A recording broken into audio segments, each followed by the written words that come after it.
Сәлеметсіздер ме, құрметті білім алушылар? Біз сіздермен Назарбаев зияткерлік мектебіне дайындықты бастайық. Математика пәні, бірінші вариант. Бірінші есебінің шарты. Дәулеттің 500 теңге ақшасы болды. Ол 230 теңгесіне дәптер мен қалам сатып алды. Дәулетте ақшасының қанша бөлігі қалды деп тұр. Енді бұл жерде қараңыз, қалған бөлікті табу үшін, бөлік деген ол бөлшекке қанша теңгесі қалды, оны анықтап алайық. 500-ден 230-ды азайтамыз, болады 270. Бөлшек түрінде жазатын болсақ, 500-ден 270 қалды. Оны қысқартып жүретін болсақ, 50-ден 27 деген жауапты аламыз. Бұл бізде Б нұсқасында тұрған жауап. Екіншісі, мектеп кітапханасына әкелінген оқулық 2 апта ішінде таратылды. Бірінші аптада барлық кітаптың 33%, екінші аптада қалған 268 кітап таратылды. Кітапханаға барлығы қанша кітап әкелінген дейді. Енді қараңыз, екінші аптада қанша пайызы таратылды, соны анықтап алайық. Ол үшін 100-ден азайтамыз 33%. Болады 67%. Дәл осы 67%-дің нақты сан мәні бар бізде. 67%-ымыз тең болып тұр 268 дана кітапқа. Ал енді біз барлығын табуымыз керек, яғни 100%-ын, оны x дейік. Пропорция құру арқылы шығара аламыз. Бұл жерде қараңыз, 67x тең болады 268 көбейту 100. X тең болады. Оң жақты көбейтуге асықпаңыздар, өйткені қысқарады. Көбейту 100 күйінде жазып тұрайық. Бөлу 67 келіп, айтқанымыздай, екеуі қысқарып 268-дің орнында қалады 4. Сонда x-іміз тең болады. 4-ті 100-ге көбейтеміз, жауап 400. Барлығы А нұсқасында тұр. 400 кітап болған екен. Келесі үшінші есеп. Қараңыз, бұл жерде картадағы екі қаланың арақашықтығы берілген, және ол екі ауылдың арақашықтығы картада қандай өлшемде тұрғандығы беріліп тұр. Масштабын анықтаңыз дейді. Масштабтың формуласы, есте сақтап қалыңыздар, картадағы өлшемін жердегі өлшемінің бөлген кезімізде шығады.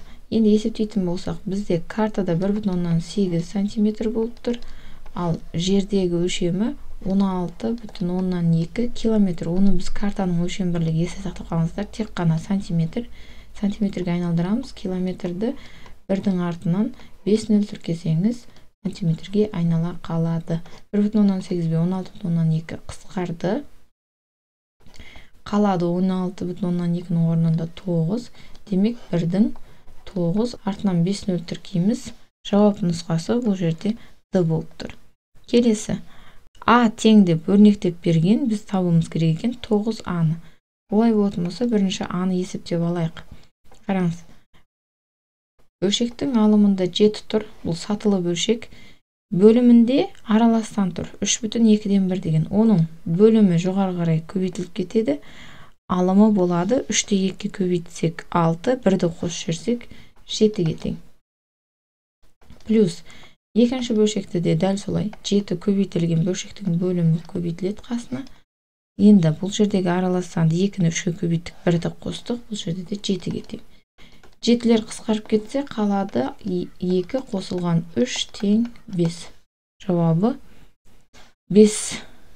Енді біз табуымыз керек болған 9А, 9 көбейтіп жіберсек 5-ке болады 45-ке тең.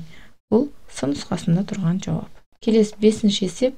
Санның 4-тен 3 бөлігіне 5-ті қосқанда 9 шықты дейді. Қандай да бір сан, оның 4-тен 3 бөлігі, бірден көбейтіп жүріңіздер, және оған 5-ті қосқан кезімізде 9 шықты дейді. Теңдеуін құрып алдық. Дәл осы жердегі санды табу үшін x анықтай салайық. 4-тен 3 x тең болады 9-дан 5-ті азайтамыз, болады 4. Енді бұл жерде де пропорция x тең 4-дің астында 1 бар деп ойласақ, 4 көбейту 4 бөлу 3. 16-ның 3-ке қатынасы немесе араластан түрінде жазатын болсақ, 5,3-тен 1 деген жауап Б нұсқасында тұр екен. 6-шы есеп. Өрнектің мәнін табыңыз дейді. Бұл жердегі m сан мәні беріліп тұр. Бірден орнына қояйық. 6-дан 1 қосылған 3-тен 1 бөлінген 2-ден 1 көбейту 6-дан 1 азайтылған 3 тең. Есептейтін болсақ, алымы 6 ортақ бөлімі, 3-ке толықтырғыш көбейткіш 2, 6-ға 1, алымдар 1 қосылған 2. Келесі бөлшектің 12-ден 1 азайтылған 3-ті жаза аламыз. Бөлім 12 болатындай етіп 36 деп тең. Есептейік. Бірінші бөлшектің алымы 3-ке тең болды. Бөлуді мына түрде жасайық. Қазір сіздерге есептеуге ыңғайлы болады. Екіншісі 12-ден минус 35. Бөлуді орындауымыз үшін бірінші бөлшекке тиіспейміз, өзгеріссіз жазылады. Екінші бөлшектің алым бөлімі өзара орын ауысады. Енді бұл жерде қысқарады, қараңыздар. 12 мен 6, 12-нің орнында қалады 2.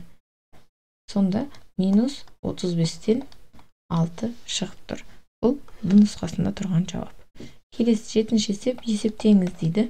Бірінші жақшаны есептейік. 17,7, оның қасындағы жақшадан көбейтетін болсақ шығады 10 және 2 көбейтсек 18, демек 11,8.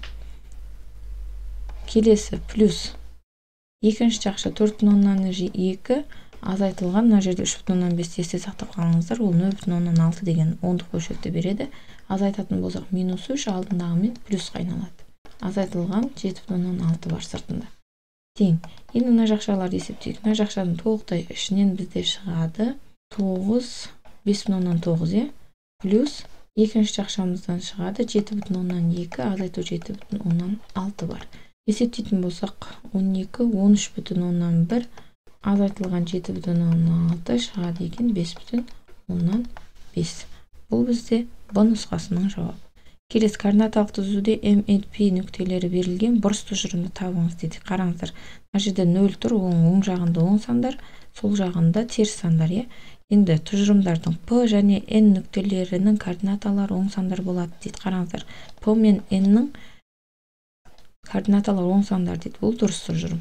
Келесі М нүктесінің координатасы P нүктесінің координатасынан кем дейді. Шынымен де P-нікі үлкен, әрқашан оң сан теріс саннан үлкен. Келесі N нүктесінің координатасы оң сан дейді. Оң сан, мына жерде оң сан, ол да дұрыс тұжырым. Келесі М нүктесінің координатасы, яғни мынаның координатасы N нүктесінің координатасынан артық дейді. Жоқ, бұл жерде N нүктесінің координатасы оң сан, ол артық әрқашан. Демек, осы бізде бұрыс тұжырым. Д нұсқасы. Келесі 2n 5n интервалында неше натурал сан бар? N натурал сан болса дейді. Қараңыздар, жақшалары тік жақша. Егер n-нің орнына 1-ді қоятын болсақ, бұл жерде 2, 3, 4, 5 деген натурал сандар тұр. Демек, жалпы сандары бұл жерде 4 сан бар. Енді мына жерде де жауап нұсқаларын именно осы сын нұсқасына әкеліп қоятын болсам, n-нің орнына 1-ді, 3-ті 1-ге көбейттім 3, 1-ді қостым 4. Жалпы саны натурал сандардың 4 екен. Осы нұсқаны қабылдаймыз. Келесі 10-шысы минус 5 пен 9-дың арасына қай сандарды қойсақ тура теңсіздік шығады дейді. Қараңыздар, бұл жерде 42-ні қоятын болсақ, ол 5-тен үлкен бола алмайды. 5-ті қоятын болсақ, минус 5-тен үлкен, 9-дан кіші. Осы жауап дұрыс, Б нұсқасы. Қалғандарында тексеріп көрейік. 9-ды қоятын болса, ол 9-ға тең болып қалып болмайды. 57 9-дан үлкен бұл да болмайды. Жауап нұсқасын таптық. Келесі 11-ші есеп, диаграммада көліктің багында жанармай деңгейі көрсетілген, диаграммадағы жанармай деңгейіне сәйкес келетін бөлшек дейді. Қараңыз, мына жерде бізде нүкте қоятын болсақ, бұл бос дегені, ал мына жақта толық. Енді бакта жалпы мына жерде стрелкаларын санап шығатын болсақ, неше литр сияды екен санайтын болсақ, бұл жерде жалпы бөлшектің бөлімі 16 болады. Енді біздің стрелка тұрған жер, мына жер санайық оған дейін. 1 литр, 2, 3, 4, 5, 6 литр. Демек 16-дан 6 қысқартып қоятын болсақ, бұл 8-ден 3 деген жауапты береді. Міне Б нұсқасы. Кеттік 12. Өрнегінің мәнін табу үшін қай жазуды қолдану керек дейді. Қараңыздар, жай бөлшек, оны бөлуіміз керек екен, аралассаң сол күйі ешқашан бөлінбейді, оны бұрыс бөлшекке айналдыруымыз керек, 6, 7 болады. Бөлуді орындау үшін міндетті түрде оны көбейтуге айналдырып, қасындағы бөлшекті кері сан түрінде жазамыз. Міне, дәл осы жазуды қолданамыз. Бұл міне сын нұсқасында тұр. Келесі 13-ші есеп, қараңыздар, теңдеудің бүтін түбірлерін табыңыз дейді. Модуль теңдеу берілген екен. Пропорцияны қолданатын болсақ, 3 плюс x модульдегі өрнегіміз тең болады. 7-ні 5-ке көбейтеміз 35. Оны мына жақтағы 2-ге бөліп жүретін болсақ, 35-тің 2-ге қатынасы модуль тең сан. Стандарт түрге келді. Модульді аша беруімізге болады. Бірінші жағдайда өзгеріссіз ашамыз. Енді мына жерде 35-ті 2-ге бөлсек 17,5 түрінде жазайық. X тең болады 17,5-тен азайтамыз 3-ті. Жауап бірінші жауабымыз шықты 14,5. Бұл бізде рационал сан. Бізге бүтін түбірлерін табыңыз дейді. Бұл түбірді қабылдай алмаймыз. Екіншісін көрейік. 3 плюс x-ті енді санның алдына минус қойып ашамыз. Бұл жерге де x табатын болсақ 17,5 минусымен азайтылған 3, жауап минус 20,5 шығып тұр. Бұл да рационал сан. Бізге бүтін түбір керек, демек теңдеудің бүтін түбірі жоқ. Келесі x-ті табыңыз дейді. Сатылы бөлшек 14-ші есеп. Мына жаққа жазатын болса қараңыз, x тең алымында тұрғаны аралассан 1,3-тен 2 дейді. Бұрыс бөлшекке айналдыратын болсақ 3 алымы 5. Келесі бірінші бөлшек сол күйі тұра тұрсын. Ал ең төмендегі бөлшек аралассан ол 2-ден 3-ті 2 көбейтеміз. 6, 1-ді қосамыз 7. Тең. Қараңыз, бірінші бөлшекті жазатын болсақ 3-тен 5 бөлінген. Мына жерде қараңыз, 2, мына жаққа көбейту болып келеді. 4. 2,7-ден 4 деген бөлшек 7-ден 2-ні көбейтеміз 7-ге 14. Оған мына жақта көбейтіліп 2 келетін болса 4 қосып жүреміз 18. Тең 3-тен 5 көбейтілген 18-ден 7. Бұл жерде жауап 54-тен 35 болады екен. Д нұсқасында тұрған жауап. Келесі 15-ші есеп. Есептеңіз дейді. Аралассан бұрыс бөлшекке айналдырам. 8, 9 болады. Көбейту 5. Азайтылған 3,4-тен 3 дейді. Оны жазаламыз. Біз 4-тен 12, оған 3-ті қосатын болсақ 15. Бөлінген. Енді бөлуді көбейту ғып 1,125-ті жазаламыз. 1,4-тен 1, немесе оны бұрыс бөлшекке айналдырсақ 4-тен 5.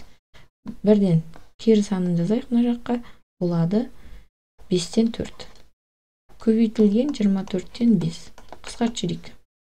4-пен 4 қысқарады, 5-пен 5 қысқарады, 15-пен 24-те қысқарады, 3-ке қалады 8-ден 5. Сонда қараңыз, мына жердегі бөлшекті біз жазаламыз. 8-ден 5 көбейту 9 деп, азайтылған тағы да 8-ден 5. Ортақ көбейткішті жақша сыртына шығаратын болсақ 8-ден 5 шығып кетсе, 9 азайту 1.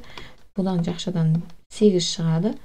Ол 8 біздің бөлшектің бөлімімен қысқарып кетсе, жауап жай ғана 5 шығады екен. Бұл А нұсқасында тұрған жауап. Келесі 16-шы есеп. Шарты 6 секунд сайын 3 тамшы су тамады. Осындай 6000 тамшы 300 миллилитр болатын ыдысты толтырса, жарты тәулікте краннан қанша литр су ағады? Енді қараңыз, біз пропорция құрып алуымыз керек. Егер 6000 тамшы 300 милли болатын болса, біздегі анықтауымыз керек қанша литр екенін. X литріміз, мына жерде тамшы санын анықтап алуға болады. Кеттік, зерттейік. Жарты тәулік дегеніміз ол 12 сағат. 12 сағатты 60-ға көбейтетін болсақ минут болады. Ол минут секундқа айналдыру үшін тағы да 60-ға көбейтіп жіберейік. Болады секунд. Енді қараңыз. Бұл бізде жалпы секундтар саны. Әр 6 секундта 3 тамшы жиналатын болса, бөлейік 6-ға, көбейтейік 3-ге. Сонымен қысқарады бұл жерде. 3 пен 6 қалады 2. Ол 2 мына жерде қысқарып кететін болса 30 қалады. Көбейтілген 60, көбейтілген 30. Уақыт үнемдеу үшін бұны есептемей ақ қояйық. Енді бірден мына жерге алып келетін болсақ 12 көбейтілген 60 көбейтілген 30. Пропорцияны шығарайық. X тең болады 12 көбейтілген 60 көбейтілген 30 көбейтілген 300 бөлу 6000. Тең 2-0, 2-0 мен кетті. Мына жерде 1-0 кетті. 6 мен 6 қысқарып, мына жерде 10 қалатын болса, 10, 12 және 3 көбейтіндісі бұл жерде болады. 90-ды 12 көбейтсек 108 1080 милли. оны 100-ге бөліп жіберейік, бізде литр шыға келеді. 1,100-8 литрге тең екен. Бұл А нұсқасында тұрған жауап. Келесі 17-ші есеп. Өрнегінің мәнін есептегенде орындалатын соңғы амал дейді. Енді амалдардың ретін қойып шығатын болсақ, қараңыздар. Мына жерде бірінші жақша орындалады, одан кейін екінші жақша, үшінші, мынау жақшаның іші төртінші орындалады. Ең соңында қалады деп тұр, екі жақшаның ортасындағы бесінші амал көбейту. Б нұсқасы дұрыс болады. Кеттік, келесі. Өрнегінің мәнін табыңыз дейді. 18. Бұл жерде сіздер x азайтылған y-тің квадраты, біріншісінің квадраты азайтылған 2 еселенген екеуінің көбейтіндісі қосылған екіншісінің квадраты, осы формуланы жаттап алыңыздар. Сол кезде бізде беріліп тұр оң жағы, қараңыздар. Дәл осы өрнегінің мәнін тап деп тұр, x пен y беріп қойған. Енді мен мына жақты есептеп отырғаннан гөрі, мына жаққа қойып есептей салғаным бәрібір бірден мән шығады. 5-тен азайтамын 0,5-ті және квадраттаймын. Сонда 4,5-тің квадраты, 45-тің квадратын жаттап алыңыздар. 5-тің квадраты 25, 4-тен кейін келетін сан 5, 20 көбейтіп жіберсем 20. Сонда 2 өтір жылштайн 20,25 деген жауап шығады. Келесі 19-ші есепке келіп жеттік. Бұл жерде қараңыздар, өрнекті ықшамдаңыз дейді. Бұл өрнекті ықшамдайтын болсақ, жақшаны ашайық, қараңыз. X квадрат міндетті түрде тұру керек жауапта. 7-тен 1 x квадрат бар нұсқа, бірден анықтасаңыздар болады, міне д нұсқасы. Сонда тек қана біз x-ке де ұқсас мүше жоқ, ол ықшамдалмайды, сол күйі тұрады. Минусы бар, алдында жақшаның алдына минус әсер етеді. Демек, минус 3-тен 1 x-те тұр. Енді санын көрейік тексеріп. 3-тен 1 азайтылған, қосылған болып кетеді. Өткен жақшаның алдында минус бар. Демек, 1,3-тен 1 деген сан. Міне, д нұсқасының жауабы дұрыс екен. Келесі, А және Б сандарының айырмасының олардың қосындысына бөліндісін табыңыз дейді. Д нұсқасындағы жауап. Келесі, теңдеудің түбірлерінің бөліндісін табыңыз дейді. Енді бұл модуль теңдеу, оны шығаратын болсақ, 21-ші есебе. Қараңыздар, 17 модульдегі x-тің қасына азайтып алып келеміз. Модуль x-ті тең болады 16-ға, минус 16, оң жаққа плюсы болып келді. Сонымен 16 модуль x-іміз тең болады екен 16-ға. Онда x модульдегі өрнек тең 16-16-ға бөліп жібересіздер 1-ге. Бірінші жағдай модульдікі сол күйі ашылады 1 деген түбірді аламыз. Екіншісінде санның алдына минус қоямыз. Бізде түбірлерінің бөліндісін тап деп тұр. 1-ді минус 1-ге бөлсеңіз 1 деген жауап шығады. Бұл нұсқасы. Келесі, теңсіздігіне төмендегі сандардың қайсысын қойғанда теңсіздік тура болады дейді. Жауаппен тексере салайық, қараңыздар. 0-ді қоямыз 5, 0 қосылған 5 тең 5-ке, бұл минус 4-тен кіші бола алмайды, бұл жауап қабылданбайды. Келесі, минус 3-ті қоятын болсақ, оң жақтан 2 деген жауап шығады. Минус 4-тен кіші емес, бұл да болмайды. Минус 7-ні қоятын болсақ, минус 2, минус 2-міз минус 4-тен кіші бола алмайды, бұл да жауап бола алмайды. 11-ді қоятын болсақ, минус 11, жауап минус 6 шығады. Міне осы д нұсқасының жауабын қабылдай алады екенбіз. Жалғастырайық. 23-ші есеп. Мәтінді есеп екен. Қараңыздар, сызба нұсқамен түсіндірейін. Алматыдан Таразға дейінгі арақашықтық, мынау Алматы, Тараз. Арақашықтығы 480 км дейді. Алматыдан Таразға бір уақытта 2 машина шықты дейді. Қараңыздар, бірінші машина, екінші машина деп қояйық. Олардың жылдамдықтары. Екінші машинаныкі 75 дейді. 75 км сағатына. Екінші машинаның жылдамдығы бірінші машина жылдамдығынан кем дейді. Демек, бірінші машина екінші машинадан жылдамырақ. Кеттік. Ол Таразға 24 минут кеш келді дейді. Яғни екінші машина бізде 24 минутқа кеш келіп тұр. Егер бірінші машинаның жылдамдығы x болатын болса, енді мына жерде x км сағат жылдамдығы. Дұрыс теңдікті таңдаңыз дейді. Енді қараңыздар, бұл жерде олардың жеткен уақыттарының айырмашылығы бар, жүретін жолы бірдей. Екеуі де 480 км жүреді. Енді уақыттарының айырмашылығы 24 минут болып тұр. Қайсысы көп уақыт жұмсайды? Әрине, жылдамдығы аз машина көп уақыт жұмсайды. 75-ке бөлетін болсақ жолды. Мынау екінші машинаның уақыты. Одан азайтамыз. Бірінші машина жұмсайтын уақытты, яғни 480-ді x-ке бөлеміз. Қолданып жатқан формуламыз, естеріңізде болса, s тең v көбейтілген t. Сол жерден біз уақыт бойынша өрнек құрып жатырмыз. Жолды уақытқа, жолды жылдамдыққа бөлу арқылы.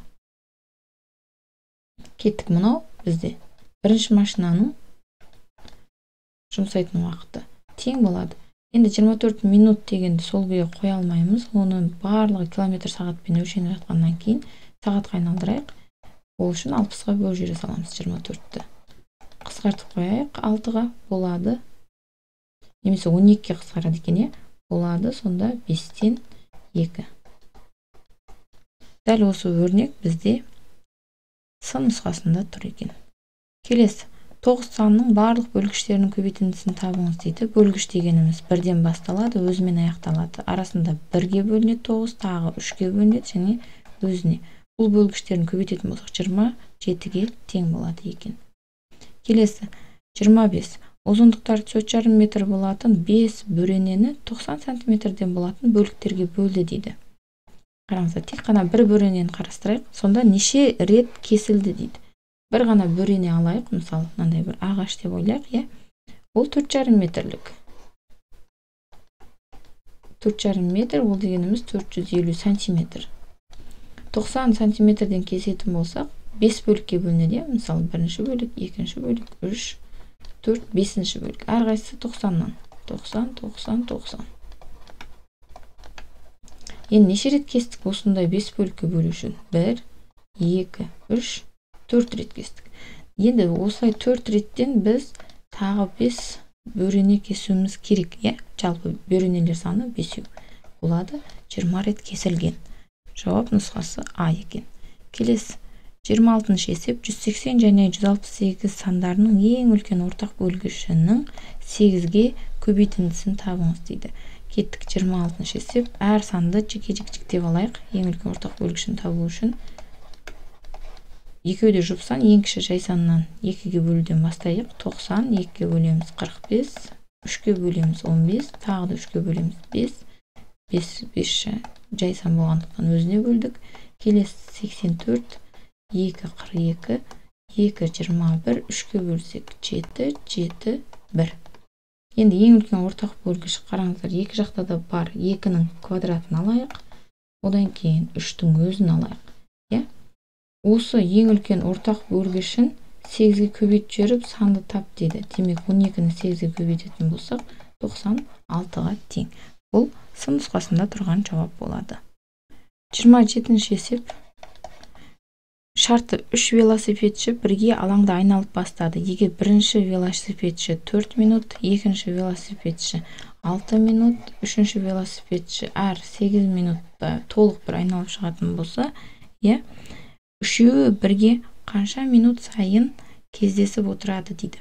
Берілген 3 сан үшін ең кіші ортақ еселік іздейміз, болады 24 саны. Демек, әр 24 минут сайын олар кездесіп отырады екен. 28-ші есеп. Қараңыздар, бұл жерде бөлшегін пайызбен өрнектеңіз дейді. Алдымен бөлшекті есептеп алайық. Бірінші алымындағы жақша қараңыздар. А кубтың алдында тұрған коэффициенттерін қосуымызға болады, өйткені бірдей әріптері. 2,4, 3,6 қосатын болсақ 5, 6. Қасында b квадрат бар. Бөлінген. Келесі, жақшаны бұл жерде де қосаламыз, өйткені оның әріпті өрнегі бірдей. Қосатын болсақ 10-ға тең болады. А куб бар, оның қасында ұмытпайық. Бұлар әріптері толықтай қысқарып 10-нан 6 болады. Оны пайызбен есептейтін болсақ 100-ге көбейтіп жібереміз. Пайызға өрнектейтін болсақ болады 10. Қысқарған кезінде 16-ға көбейтетін болсақ болады 60%. 29-шы есепке келдік. Тауар бағасын 40%-ға арзандатып, бір айдан кейін 20%-ға қымбаттады. Осыдан кейін тауардың бағасы 288 теңге дейді. Тауардың бастапқы бағасы қандай дейді. Енді бұл есепке өрнек құрып есептеп отырғаннан бірден жауаптармен тексергендеріңізде ыңғайлы. Қараңыздар, мен егер 400 деген жауапты алатын болсам, оның 40%-ына қымбаттауы 400-дің 40% дегеніміз 40-ты көбейтеміз 4-ке болады 160. Яғни 400 қосылған 160 қымбаттаған болса жоқ, қымбаттаған емес, арзандаған болып тұр. Біріншісінде демек азайтатын болсақ болады 240 теңге. Енді ол 240 теңгеден 20%-ға қымбаттады. 20%-ы қанша 240-тың? 24 2-ге көбейтетін болсақ 48. Демек 240 қосылған 48 қымбаттады, 288 теңге болды. Дәл қазіргі бағасы міне 280 теңге болды. Бастапқы бағасын сұрап еді бізде. Міне бастапқы бағасы 400 теңге еді. Келесі 30. Қорапта ақ, қара және көк шарлар бар. Олардың санының қатынасы 4-тің 7-ге, 10-ның 9-ға қатынасындай. Енді бізден сұрап тұр, көк шарлардың ақ шарлар санына қатынасын пайыз түрінде өрнектеуіміз керек. Неше пайызын құрау деп сұрап тұр. Енді қараңыздар, көк шарлар санын алып келейік 9, ақ шарлар саны 4. Оны 100-ге көбейтіп жіберетін болсақ 25-ті 9-ға көбейтеміз, болады 225 пайыз. Сын нұсқасындағы жауап. Келесі 31-ші есеп. Көлемі 100 литр болатын цилиндрдің 78%-на су құйылған. Судың жартысы пайдаланылды. Цилиндрдің қанша литрі бос қалды дейді. Қараңыздар, 100 литрлік цилиндр болатын болса, оның 78%-ы су құйылған болып тұрса, 100-дің кез келген пайызы өзіне тең. Демек 78 литр құйылып тұр. Ажағында бос тұрғанын анықтап алайықшы. Мына жерде бос тұр, онсыз да 22 литр. Енді оның жартысы қолданылды, 39 литрі қалды. Енді мына бос тұрғаны қанша дейді. Онсыз да 22 литр бос еді. Жартысы қолданылды, 39 литр. Сонымен екеуін қосатын болсақ, бұл жерде 61 литр бос тұр жалпы. Кеттік. 32. DEF тікбұрышының есі сәулесі жүргізілген дейді. Тікбұрышты білесіздер, 90 градустық бұрыш. DEF. ES сәулесі жүргізілген және ол бұрышты 1-дің 5-ге қатынасындай дейді. Яғни X мына жақты 5X деп алсақ болады. Сонда кіші бұрыш қанша градус дейді. Демек, X қосылған 5X-іміз, тікбұрышымыз 90 градусқа тең болады. Есте сақтап қалыңыздар. Сонда 6X тең 90 градусқа біз X анықтауымыз керек. Ол 90-ды 6-ға бөлесіздер, 15 градусқа тең екен. Келесі 33-ші есеп. Қараңыздар. Берілген текше суретте көрсетілгендей қағаз бетінің тор көзінде орналасқан. Текшені стрелкамен көрсетілген бағытта қыры бойынша домалатады. Жұлдызша салынған тор көзге түскенде текшенің жоғарғы бетінде неше нүкте болады? Текшенің қарама-қарсы жақтарында нүктелер қосындысы 7-ге тең дейді. Енді қараңыздар, осы тұрғанда ең үстінде 3 тұр, оның астында демек 4 тұр, Енді бір домалататын болсақ, қазір алдына қарай, 1-дің артында тұрған сан мына жерде 6 тұрады үстінде. Енді тағы бір домалататын болсақ, үстіне қарай 2 шығып қалады мына жерде. 2 шығады. Енді оны бұлай қарай домалататын болсақ, қараңыздар. Мына жерде 3-тің артында тұрған сан, яғни 4 үстінде 4 шығады. Демек, бұл сын нұсқасындағы жауап. Келесі 34-ші есеп. Ені 6 см, ұзындығы 12 см болатын тіктөртбұрыштарға қалтықсыз бөлуге болатын квадраттың ең қысқа периметрі қандай болады дейді. Енді бұл жерде қалтықсыз бөлуге болады деген есептер ең кіші ортақ еселік 6 мен 12-ге таба салсаңыздар болады. 12 болады. Демек, квадраттың әр қабырғасы 12-ден 14-ге көбейтсек 48 сантиметр. Оны дециметрге айналдырып қоятын болсақ, 10-ға бөлеміз, 4,8 дециметр болады. Келесі 35-ші есеп. Бұл жерде шартты қараңыз. Центрі А болатын шеңбердің радиусы 6 сантиметрге тең дейді. Осы ара қашықтық 6-ға тең екен. Келесі, центрі Б болатын шеңбердің радиусы 14 сантиметр. Ең шеткі нүктесіне дейін, центрінен ең шеткі нүктесіне дейінгі ара қашықтықты радиус дейміз, ол 14 сантиметр екен. Енді Д нүктесі екі шеңберге де ортақ дейді. Мына нүкте екеуінің де ең шеткі нүктесі болып тұр. Екі шеңбердің центрлерінің ара қашықтығы неше дециметр дейді. Енді қараңыздар. Мынаны мен 14-ті былай қарай жалғасам да жалпы радиус болады, Сонда екі шеңбердің ортасында ара қашықтықты анықтауымыз үшін жалпы 14-тен азайта саламыз, 6-ны болады 8-ге тең. Сын нұсқасында тұр. Келесі, қай принтер қағаз тез шығарады деп бізге 4 түрлі принтер беріп қойған екен. Енді бұл жерде біз зерттейміз олардың өнімділігін. Өнімділік дегеніміз ол жасаған жұмыстың уақытқа қатынасы. Бірінші принтерді зерттейтін болсақ, ол 5 бет шығарып тұр жасаған жұмысы 2 секунд сайын. Демек, өнімділігі 2,5.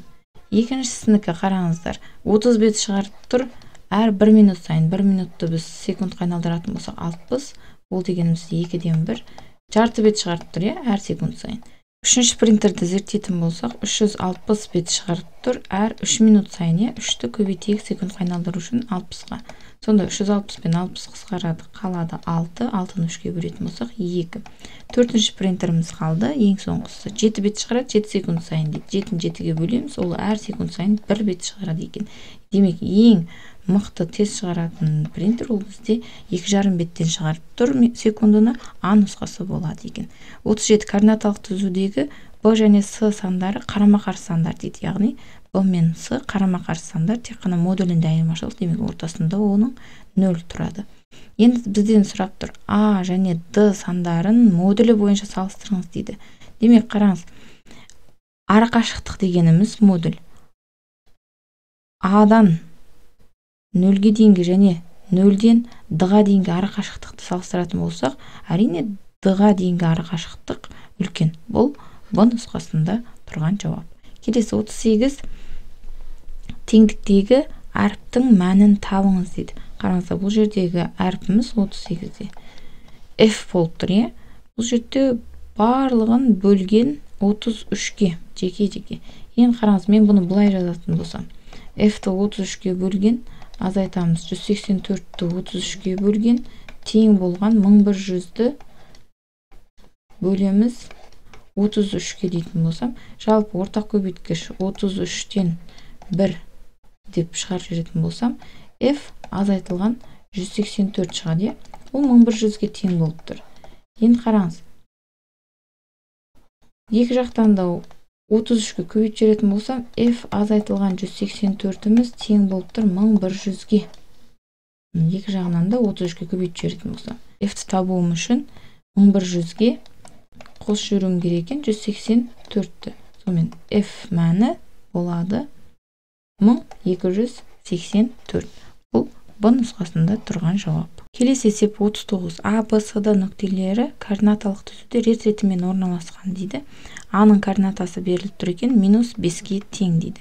Демек, А мен С бір-біріне қарама-қарсы сандар, олардың дәл ортасында мына жерде 0 деген нүкте тұр. Енді көмегі бола ма, оның қас көрейік. С нүктесінің координатасы 5-ге тең, ол беріліп тұр суретте де. Егер дейді, А, Б арақашықтығы 4-тен 1 Б, С болатын болса, енді біз қараңыздар, А, Б арақашықтығын X деп алатын болсақ, Б, С арақашықтығы 4X-ге тең болып тұр. Енді С, Д арақашықтығы, яғни мына арақашықтық 2-ден 3 Б, С дейді. Яғни Б, С-дан 1,5 есе артық. Демек, оны көбейт жүретін болсақ 6X болады. Енді А және С нүктелерінің координаталары қарама-қарсы болса, 5 пен -5, онда Д нүктесінің координатасы қандай дейді. Енді қараңыз, бізде X коэффициентімізді тауып алатын болсақ, бұл жерде біз ары қарай координатасында таба аламыз. Қараңыздар, А мен С-ның арақашықтығын таба аламыз. Біз А-дан С-ға дейінгі арақашықтық табуымыз үшін С-ның координатасы 5-тен азайтамыз, А-ның координатасы -5-ті. Болады, ол жер жалпы 10-ға тең. Енді ол коэффициенттеріміз арқылы X пен 4X-тің қосындысы тең болатын болса 10-ға, бізде X-іміз тең болады екен, 5X тең 10 болып 2-ге тең. Енді қараңыздар, мына жерде бізде С-ның координатасы 5 беріліп тұр. Демек, С, Д арақашықтығы табу үшін өрнек құратын болсақ, қараңыздар, Д-ның координатасы белгісіз болып тұр бізде, оны мысалы Y-тен белгілейік. Азайтуымыз керек 5-ті. Демек, қараңыздар, енді С, Д деген арақашықтығымыз мына жерде 6-ны көбейт жүрсек 2-ге 12-ге тең. Демек, оның координатасы Y-5 тең 12 деген теңдеуден шығып тұр. Y тең 12-ге 5-ті қосып жүреміз, 17-ге тең екен. Бұл бізде С нұсқасында тұрған жауап. теңсіздігінің ең кіші бүтіні шешімін табыңыз дейді келесі жауап.